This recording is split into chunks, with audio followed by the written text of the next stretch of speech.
Politik memang ilmu segala kemungkinan.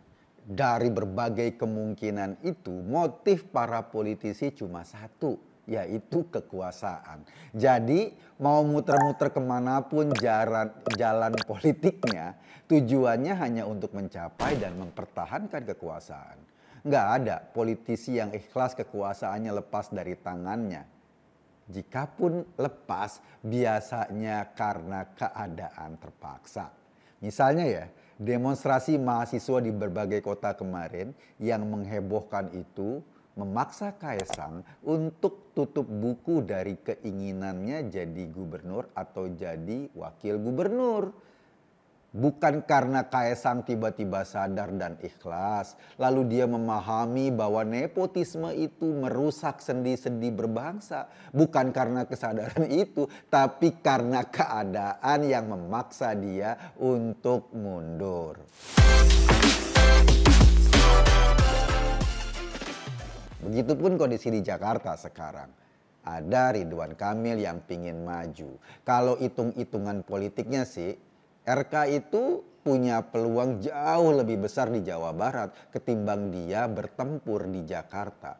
Tapi kan mau gimana? Dia juga terpaksa harus mengikuti kemauan para majikan besar.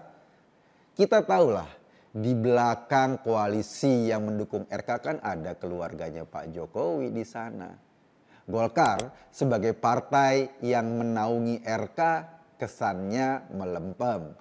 Erlangga yang dulu mempertahankan RK agar tetap di Jabar telah didongkel. Beda sama Airin di Banten yang punya nyali untuk melawan dan akhirnya dia maju tanpa dukungan Golkar. RK relatif nggak punya keberanian untuk menerobos itu. Mungkin juga sih ada jaminan RK bakal dimenangkan habis-habisan di Jakarta dengan segala cara. Tapi syaratnya cuma satu, asal lawannya bukan Anies Baswedan. Jika lawannya Anies, RK bisa babak belur. Sementara Anies sendiri di Jakarta sudah ditinggalin sama PKS, Nasdem maupun PKB. Peluangnya kini hanya ada di PDIP. Semua partai pendukung Anies di Pilpres melipir ketika tekanan maupun tawaran kekuasaan menghampiri mereka. Anies ditinggal sendirian dan kini dia harus mengetuk pintunya PDIP.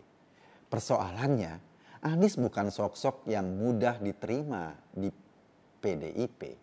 Ada gap ideologis antara Anies dan PDIP. Kemudian PDIP juga masih punya Ahok sebagai mantan gubernur Jakarta.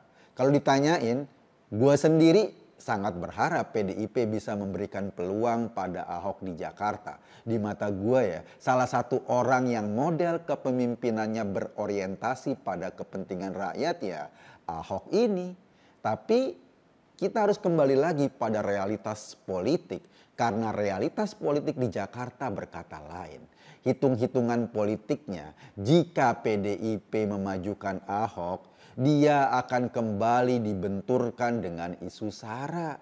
Kita tahu dong, PKS sudah merapat ke RK, sementara kemarin petinggi Gerindra sudah sowan ke Rizik Syihab. Jadi kalau Ahok lagi yang didorong, beresiko tumbang lagi di Jakarta. Problemnya, isu SARA itu juga yang dulu membuat Anies naik jadi gubernur ketika dia berhadapan dengan Ahok. Sakit hati para Ahoker sampai Ahok tersingkir dan masuk penjara itu nggak mudah begitu saja dihapuskan. Sementara jika PDIP mendorong Anies, hitung-hitungan politiknya agak beda. Segmen pemilih Anies dengan segmen pemilih PDIP ini berbeda. Ini bisa jadi kelemahan karena akan saling membuat tidak nyaman. Para pendukung setia Anies belum 100% nyaman dengan PDIP. Begitupun juga sebaliknya. Tapi segmen yang berbeda itu juga bisa menjadi kekuatan. Karena apa? Karena market pemilihnya jadi tambah luas.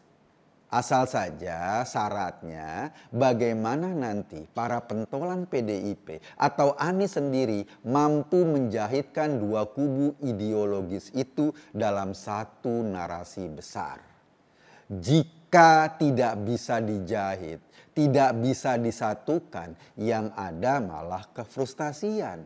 Artinya pemilih loyal dari keduanya, pemilih Anies maupun pemilih PDIP bisa-bisa nggak punya semangat untuk berbondong-bondong masuk ke TPS. Emang serba salah ketika Anies dimajukan oleh PDIP, mesti peluang menangnya lebih besar. Bagi loyalis PDIP di Jakarta, mereka pasti kebingungan. Pilihan mereka sangat sempit.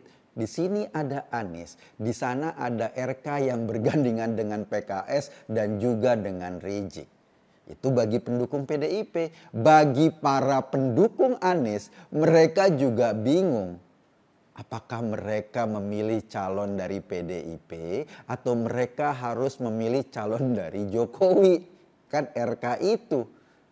Karena keduanya juga membuat mereka nggak nyaman.